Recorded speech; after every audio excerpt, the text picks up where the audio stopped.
नमस्कार साथियों। तो आज है 10 अप्रैल 2025। तो बात करेंगे इस वीडियो में कुछ इंपॉर्टेंट कंपनी की शेयर्स एंड सेक्टर्स के बारे में। कल जैसे ही बाजार ओपन होगा शार्प 9:15 पे आपका कड़ी नजर होना चाहिए इन सारे शेयर्स एंड सेक्टर्स के ऊपर। अब देखिए, ज्यादातर चांस ये है कि कल बाजार में एक खूबसूरत रैली का और इन सारे कंपनी की शेयर्स जो है ना, वो भी स्काई रॉकेट बन सकता है। कौन कौन से कंपनी, कौन कौन से शेयर, आइए देख लेते हैं। सबसे पहले दोस्तों मैं आपको बता के रखना चाहता हूं कि देखिए, अभी जो है, अभी मतलब आज 10 तारीख, यूएस मार्केट की सेंटीमेंट भले ही थोड़ा सा वीक है, थोड़ा सा वीक है। वही लास्ट टाइम जब मैं चेक करा था 2% 1.5% नीचे है डॉ जोन्स नैस्डैक। बट कल रात में इतना बढ़िया रैली के बाद ना, गिफ्ट निफ्टी, एक्सिक्स निफ्टी काफी ऊपर पहुंच चुका है। इवन बहुत सारे जो इंडियन कंपनी की शेयर यूएस मार्केट में लिस्टेड था, उस पर भी बहुत बढ़िया इंपैक्ट हमें देखने को मिला। और ऐसे में देखिए, बैंकिंग सेक्टर को दोस्तों आप कल कभी भी इग्नोर नहीं कर सकते। आई थिंक कि आप में से ज्यादातर जो व्यूअर्स हैं, सबसे पहले सोचा था कि मैं आईटीज को रखूंगा, तो जी नहीं, कल बैंक्स में दोस्तों एक बम्पर तेजी हो सकता है। इसके पीछे दो रीजन है, दो रीजन। सबसे पहली बात यह है कि देखिए, जब इकोनॉमी के अंदर कुछ भी परेशानी आता है ना, बैंक्स में इंपैक्ट होता है। और इकोनॉमी के अंदर अगर कुछ ठीक ठाक होता है व्यापार में, बैंक्स में ही सबसे पहले तेजी होता है। दूसरी बड़ी बात यह है दोस्तों, मैं आपको थोड़ा सा याद दिलाने की कोशिश करूंगा कि कल कौन सा तारीख था। यस्टरडे 9 तारीख। 9 तारीख दोस्तों, एक चीज हमें देखने को मिला, आरबीआई की एमपीसी मीटिंग की आउटकम, जो कि as expected 25 BPS rate cut हुआ। बट आप लोगों ने गौर से नोटिस किया कि एमपीसी मीटिंग की आउटकम ना कोई बैंक्स में कोई अच्छे से देखने को मिला, खास करके मैं बड़े बैंक्स की बात कर रहा हूं ना। इंडियन मार्केट में कोई इंपैक्ट हमें देखने को मिला, जस्ट बिकॉज रेसिप्रोकल टैरिफ है ना। तो मतलब जो एमपीसी मीटिंग की आउटकम की एक पॉजिटिव इंपैक्ट होना चाहिए था, वो भी अभी तक नहीं हुआ, जो कि मोस्ट प्रोबेबली कल आपको दिखाई दे सकता है। ओके, तो समझा पा रहा हूं ना आपको। तो यहाँ पे मेनली मैं कहूंगा कि खास करके जो बड़े बैंक्स है, छोटे बैंक्स में देखिए कुछ भी हो सकता है, बट बड़े बैंक्स की केस में मैं कहूंगा, जैसे कि आपके एचडीएफसी बैंक हो गया, आईसीआईसी बैंक हो गया, या पीएसयू बैंक्स में। पीएसयू बैंक भी बहुत इंपॉर्टेंट, बिकॉज लास्ट टाइम ने क्या देखा था, पीएसयू बैंक्स में काफी गिरावट हुआ था। ओवरऑल बैंक निफ्टी की सेंटीमेंट थोड़ा वीक था, 0.5% नीचे। But PSU bank most importantly 2% से ज्यादा क्रैश कर गया था, 2% से ज्यादा नीचे। आप एसबीआई को आप देखिए, लास्ट डे कितना, 3% नीचे क्रैश, नीचे क्लोजिंग दिया था। पीएनबी को आप देखिए, ऑलमोस्ट 1% ज्यादा नीचे क्लोजिंग दिया। ठीक है, तो ये जो बैंकिंग सेक्टर है, इसके ऊपर कल दोस्तों नजर रखिएगा। बैंक्स में कल बम्पर तेजी हो सकता है। इसके अलावा दोस्तों, आपके जानकारी के लिए मैं बता के रखना चाहता हूँ, देखिए यूएस मार्केट ओपन हो चुका है। यूएस में अभी लोकल टाइम सुबह के 10:37। और एचडीएफसी बैंक, जैसे कि आपको मालूम होगा, यूएस मार्केट में लिस्टेड है। कल रात में एक्चुअली एचडीएफसी बैंक में भी एक स्ट्रॉन्ग गेनिंग हुआ था, ध्यान से देखना, यहाँ पे था। जैसे ही 1:15 पे पूरे इंटायर मार्केट में रैली शुरू हुआ, एचडीएफसी बैंक की शेयर भी देखी यहाँ से यहाँ पहुंच गया था कल रात को, मतलब एचडीएफसी बैंक की एडियर वर्जन। उसके बाद अभी आप देख सकते हो थोड़ा सा नीचे, at the same time ICICI bank की एडियर वर्जन भी 0.5% नीचे, जो कि कल रात में लगभग 3-4% ऊपर पहुंच गया था। ओके, तो इसके ऊपर जो फाइनल अपडेट है, ऑब्वियसली मैं आपको आज रात की 10:30 वाली वीडियो में दे दूंगा, मिस मत करना, ठीक है, जो कि हमारे मेन चैनल पे आएगा। कौन सा चैनल? Stock market India. इसका लिंक आपको इस वीडियो के नीचे मिल जाएगा, ठीक है, सब्सक्राइब करके जरूर आइए। और 10:30 की वीडियो मिस मत करना। बाय द वे, इसके अलावा देखिए एक और शेयर है, और ये जो रेसिप्रोकल टैरिफ की इम्पैक्ट, अगर हम बात करें ऑटोमोबाइल सेक्टर में, स्पेसिफिकली टाटा मोटर्स में सबसे ज्यादा देखने को मिला था, है ना। जरा सोचिए कि सिर्फ 1.5 हफ्तों के अंदर शेयर कितना टूट गया। मतलब शेयर यहाँ पे चल रहा था अच्छा खासा, वहां से 17-18% क्रैश कर गया बेचारा। आप देखिए, कोई कुछ कर भी नहीं सकते, बिकॉज जो जेएलआर की एक्सपोर्ट है वो तो करना पड़ेगा, और यहाँ से ही सबसे ज्यादा रेवेन्यू आता है। तो जिस कारण टाटा मोटर्स में इंपैक्ट सबसे ज्यादा देखने को मिला कंपेयर टू अदर्स पीयर्स। जैसे कि आपकी महिंद्रा की बात करो, उतना कुछ खास नीचे नहीं था, लास्ट डे भी आप देख सकते हो पॉजिटिव में क्लोजिंग दिया। सुजुकी की बात करें, हुंडई की बात करें, बट टाटा मोटर्स में जिस रफ्तार से गिरा था, उसी रफ्तार से कल ऊपर भी जाने का चांस है, जस्ट बिकॉज यूएस सरकार ने 90 दिन के लिए टैरिफ पॉज कर दिया। क्लियर हो चुका है ना, मतलब कल टाटा मोटर्स में एक भारी भरकम तेजी हो सकता है। इसके अलावा आप जरा सोचिए और कौन कौन सी सेक्टर्स में गिरावट हुआ था इस रेसिप्रोकल टैरिफ की वजह से। जी हाँ, फार्मास्यूटिकल सेक्टर में भी काफी गिरावट हुआ था।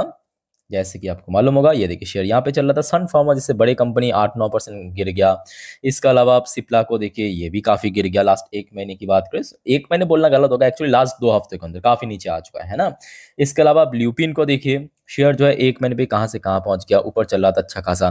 तो जितने भी फार्मास्यूटिकल कंपनीज है, रेसिप्रोकल टैरिफ की वजह से गिरा था मोस्ट इंपॉर्टेंटली लास्ट 1.5 से 2 हफ्तों के अंदर, उसमें भी आशा रखता हूँ कि कल एक अच्छा गेनिंग हो सकता है। इसके अलावा देखिए एक और सेक्टर दोस्तों जिसमें भारी भरकम गिरावट हुआ, कौन सा सेक्टर याद कीजिए, तो जी नहीं, आईटी सेक्टर नहीं। आई थिंक आप लोगों के दिमाग में अभी आईटी सेक्टर घूम रहा है, बट आईटी सेक्टर को मैं इस लिस्ट में शामिल नहीं किया। क्यों शामिल नहीं किया, पहले आपको मैं बता देता हूं, उसके बाद हम आगे एक्सप्लेन करेंगे।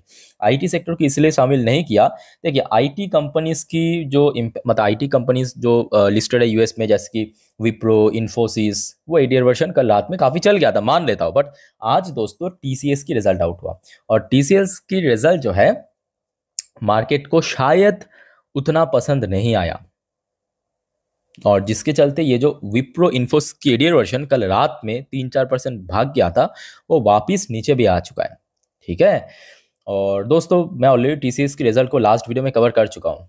ठीक है, तो अगर आपने नहीं देखा, देख के जरूर आइए, एक बार मैं आपको दिखा देता हूँ। जस्ट अ मिनट, ये हमारे चैनल स्टॉक मार्केट भारत, मतलब आप सभी के चैनल, ये देखिए, ये लास्ट वाला वीडियो में मैं ऑलरेडी कवर कर चुका हूँ। ओके, तो देख के जरूर आइए। अच्छा, जो नेक्स्ट सेक्टर हम बात कर रहे थे, जैसे कि मेटल सेक्टर भी हमने देखा था कि लास्ट एक हफ्तों के अंदर काफ़ी क्रैश किया था। अब जस्ट इमेजिन कर सकते हो कि टाटा स्टील जैसे बड़े कंपनी शेयर 17-18% गिर जाना टैरिफ वॉर की वजह से या ट्रेड वॉर की वजह से। सेल जैसी कंपनी 5 दिन पे 12% क्रैश कर गया। सरकारी कंपनी वेदांता जैसे जो कि एक सॉलिड कंपनी, मेटल सेक्टर की ऑलराउंडर कंपनी, वो भी 17-18% क्रैश कर गया। तो मोस्ट प्रॉब्ली अगर ट्रेड वॉर और खास करके जो टैरिफ पॉज करने के बाद इन्हीं सेक्टर्स में एक अच्छा रैली हो सकता है। क्लियर हो चुका ना। अच्छा, अब चलिए आगे बढ़ते हैं। नेक्स्ट इंपॉर्टेंट कुछ इंडिविजुअल शेयर्स भी है जिसके ऊपर कुछ बढ़िया अपडेट आया, जैसे कि Adani energy solution limited last day closing दिया था 0.74% ऊपर, सॉरी नीचे आके। तो यहाँ पे एक्चुअली जो न्यूज़ है, एक मिनट, जस्ट अ मिनट, हाँ, Adani energy transmission network group actually business की अपडेट आया मार्च क्वार्टर की, और मार्च क्वार्टर की बिजनेस का अपडेट दोस्तों काफी बढ़िया देखने को मिला। 30% ग्रो किया ट्रांसमिशन नेटवर्क की सेगमेंट पे, 30% ग्रो किया।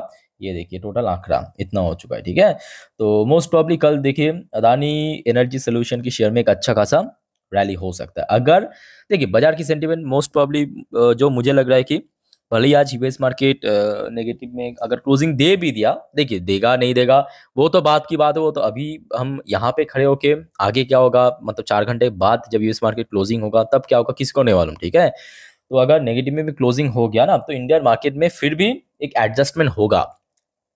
आज इंडियन मार्केट क्लोज था ना, उसका ही एडजस्टमेंट। ओके, तो आशा रखता हूँ कि कल अदानी एनर्जीज की शेयर में भी एक अच्छा रैली हो सकता है।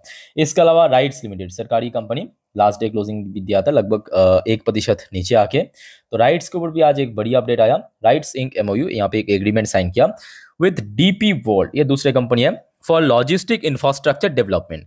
पर्पस क्या है, लॉजिस्टिक इंफ्रास्ट्रक्चर डेवलपमेंट। ठीक है, तो इसी एग्रीमेंट के चलते हो सकता है कि राइट्स की शेयर में भी एक अच्छा रैली हो, बिकॉज इन सारे जो सरकारी कंपनी की शेयर, अब देखिए बाजार में जब ट्रेड वॉर की बात करें तो गिरावट देखिए हर जगह पे हुआ था।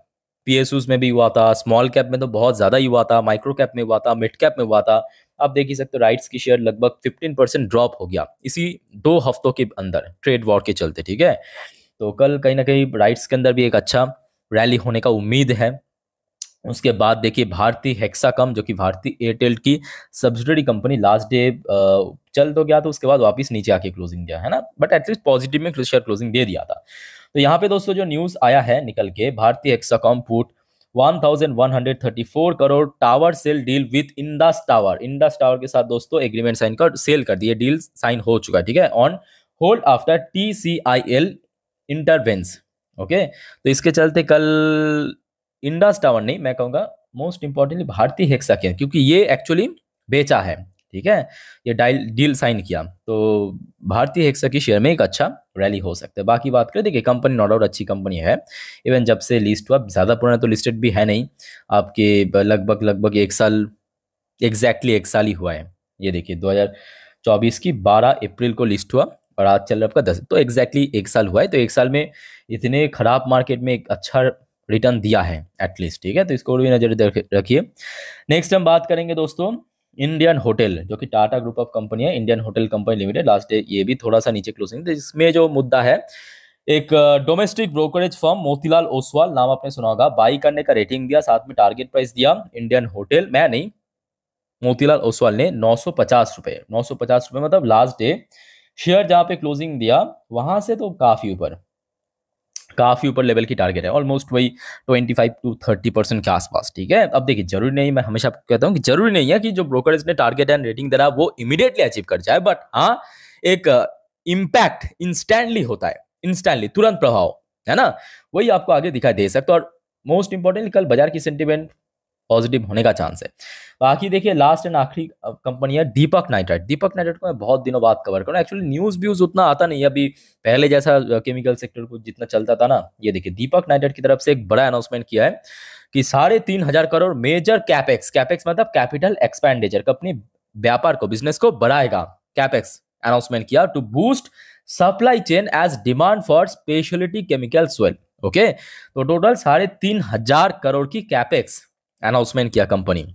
ओके, तो ये दोस्तों कुछ इंपॉर्टेंट शेयर्स था जो कि आपके साथ में शेयर किया। कल मोस्ट प्रॉब्ली तेजी हो सकता है। बाकी का अपडेट दोस्तों मैं आपको हमारे मेन चैनल यानी स्टॉक मार्केट इंडिया, इस चैनल पे दे दूंगा, मतलब आज रात की 10:30 वाली वीडियो मिस मत करना। और ये दोनों ही चैनल को दोस्तों आप सभी को मैं रिक्वेस्ट करूंगा सब्सक्राइब कीजिए और साथ ही बेल आइकन को क्लिक जरूर कर देना, ताकि जब भी मैं वीडियो अपलोड करूँ आप लोग के लिए तुरंत आपके पास पहुंच जाए एटलीस्ट। ओके, तो फिलहाल दोस्तों मिलता है नेक्स्ट वीडियो पे, तब तक के लिए टेक केयर, बाय बाय, जय हिंद।